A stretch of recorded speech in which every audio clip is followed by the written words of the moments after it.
Hello. My name is Daria, and this is a new original story from my channel of real-life stories. A story about silence, about guilt, about manipulation, and about the moment when a woman finally opens her eyes.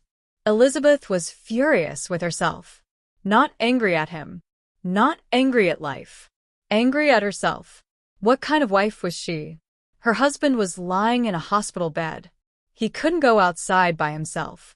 He couldn't stand up, couldn't sit properly, couldn't even move without help. And once again, she had to leave. Again. She stood by the door of the hospital room, holding her bag, feeling the familiar heaviness in her chest. The same heaviness that had become part of her daily life. She tried to justify him in her mind. He's in pain. He's scared. Anyone would be difficult in his place. And yet, Daniel really was difficult. Capricious. Sharp. Never satisfied. Nothing was ever right. Elizabeth suggested going home. I can afford a caregiver now, she said quietly. You'd be home. In familiar walls. In your own bed. The way he looked at her made her freeze. So that the neighbors can see me like this? He snapped. Is that what you want? His voice was bitter. Accusing. So, you've decided to end my treatment? To give up on me and leave everything as it is? Elizabeth felt her shoulders tense. That's not what I said. So, you drove me into this condition, Daniel continued. And now you're fine with it staying this way? He paused, then smiled bitterly. Although why am I surprised? It's convenient for you. She stayed silent. You can travel, meet people, meet men. That last word landed like a slap. After all, he added slowly, your husband is disabled. Elizabeth rolled her eyes, but only for a second. He didn't see it. She clenched her jaw. Hold it together. Don't respond. He's suffering. She reminded herself of this every single day. She worked endlessly, like a machine, like a horse pulling a cart that never became lighter. Treatment wasn't cheap. Doctors weren't cheap. Procedures weren't cheap. And guilt was the most expensive thing of all. As people say, there is no bad without some good. Because Elizabeth worked so much now.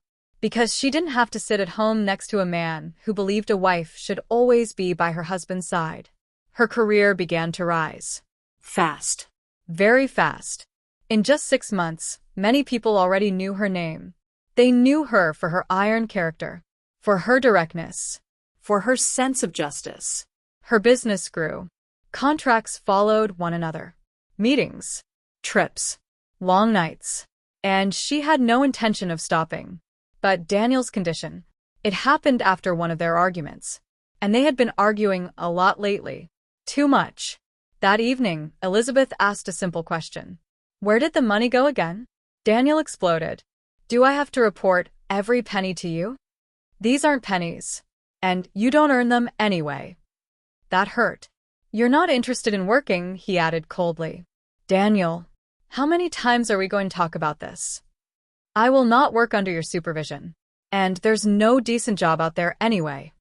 At least find some job, she snapped back. You're a man. The words cut deeper than she expected. They crossed the line. They said things that cannot be taken back. Elizabeth was usually the one who stopped first. Usually. But that night, something broke inside her. She went to sleep in another room. She woke up to strange voices. Foreign. Urgent. Her heart jumped. She ran into Daniel's room. A doctor stood there. We need to take your husband to the hospital immediately. The world tilted. Under the weight of stress, Elizabeth realized with horror. It's my fault. She convinced herself of it. If we hadn't argued, if I hadn't pushed, if I had been softer, she became the reason in her own mind. The reason he couldn't stand. The reason everything went wrong. From that moment on, she visited him as often as she could. Daniel never let her forget. You know I'm here because of you, he would say. And then came the money. For procedures. For doctors. For something else. She handed it over silently. What could she say? She worked harder. Traveled more. Barely slept. After one visit, she left the hospital and collapsed onto a bench outside. Her body was exhausted. but worse, her soul. Every visit drained her completely, like a squeezed lemon. She sat there, staring at the ground, trying to breathe. He has it worse than I do, she told herself again. Something rustled nearby. Elizabeth turned her head. A little girl sat down next to her on the bench. Small. Curious. Watching her closely. Why do you push him in a wheelchair? The girl asked. Elizabeth looked at her. He's not a little child. Elizabeth smiled sadly. She had seen this girl before. More than once. Probably someone's child from the hospital staff. Well, his legs don't work, Elizabeth said quietly. The girl snorted. That's what he told you, she said. And the doctor. She dug into her pockets. Pulled something out. A safety pin. Put this in his bed, the girl said seriously. And you'll see right away if his legs really don't work. Before Elizabeth could say anything, the girl jumped up and ran off. Elizabeth stared after her, then smiled faintly. Children. She had no idea how much those words would change everything. Elizabeth stayed on that bench for a long time. Longer than she planned. Longer than she should have. The girl's words echoed in her head. Put it in his bed. And you'll see. She shook her head slightly, as if trying to push the thought away. Just a child. Just nonsense. She stood up slowly and walked to her car. By the time she got home, it was already evening. Her body ached. Her head throbbed. She decided she would go back to the hospital tomorrow. Tonight, she needed sleep. After spending time with Daniel, sleep rarely came easily. He drained her emotionally. Sentence by sentence. Look by look. In the morning, she stopped by the store. Bought fruit. Yogurt. Warm socks. Everything he had asked for and more. Then she went back to the hospital. Daniel greeted her with a gloomy expression. You've been coming less often, he said. Soon you'll stop coming altogether. He smirked. And that's probably for the best. She said nothing. Why do you even need a crippled husband, he continued casually. You don't care that procedures have to be paid for. I left money last time, Elizabeth replied quietly. He waved his hand. Those weren't money. Those were tears. She swallowed. Daniel, maybe we should try another clinic, she said carefully. This treatment doesn't seem to be helping. For the first time, something flickered in his eyes. Fear. No, he said quickly. No. Absolutely not. He forced a calmer tone. I like it here. The doctors are good. All right, Elizabeth said softly. Don't get upset. At that moment, the door flew open. A young nurse rushed in without knocking. Daniel Harper, procedures. Elizabeth helped him into the wheelchair. He leaned heavily on her as always. I'll be quick, he said. While he was gone, Elizabeth walked to the window. Outside in the hospital park, she saw the same little girl again. The girl was collecting bright autumn leaves, piling them carefully in her arms. Elizabeth watched her. Without fully understanding why, she reached into her jacket pocket. Her fingers touched metal. The safety pin. She took it out slowly, looked at it. A simple thing.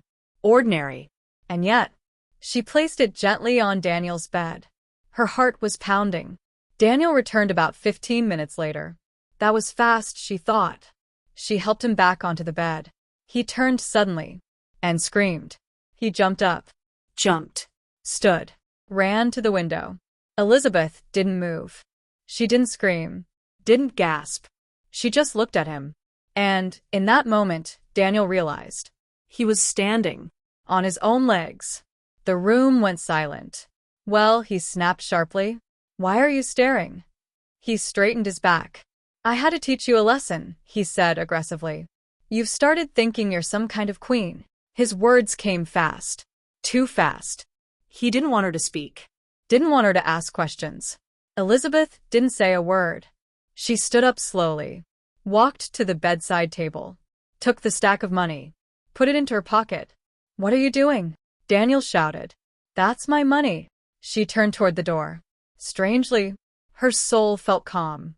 Peaceful. As if a heavy knot inside her had finally untied. At the door she stopped.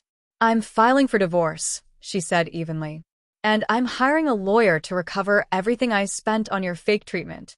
Elizabeth, wait, he called out. This is wrong. I went too far. Let's talk. She didn't turn around. No, Daniel, she said quietly. We're done talking. Forever. She left the hospital. Outside, her strength finally gave out. She reached the bench and sat down. And cried. Deep.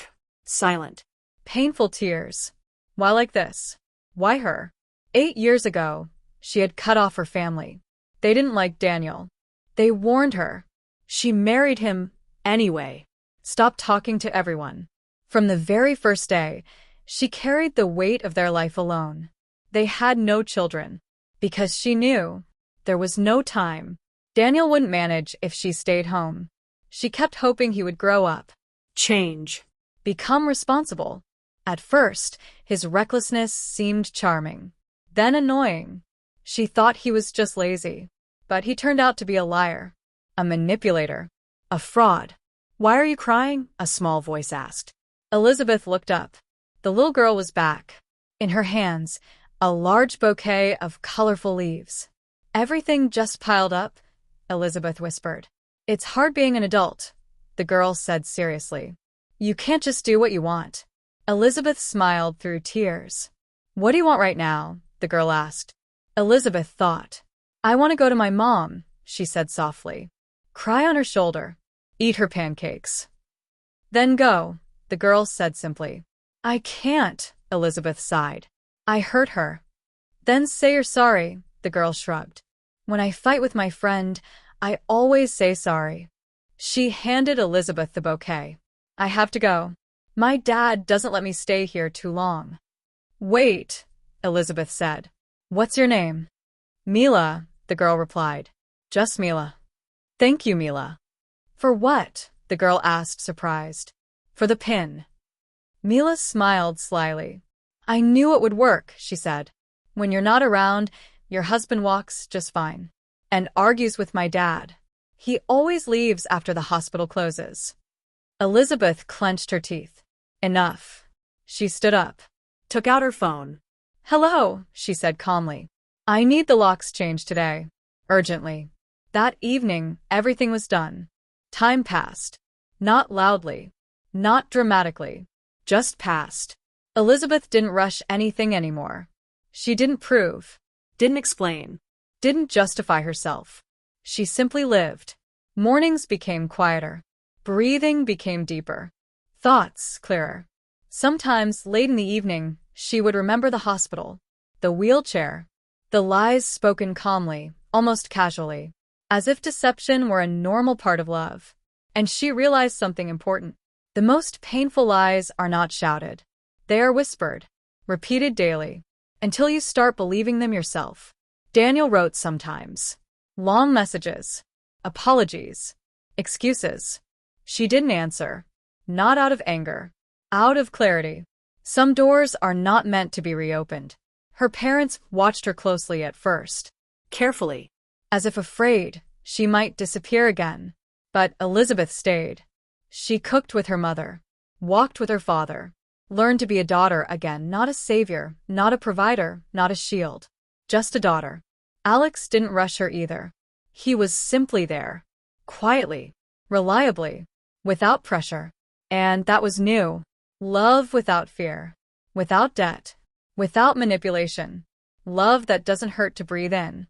When Mila was born, Elizabeth cried. Not from pain. From relief.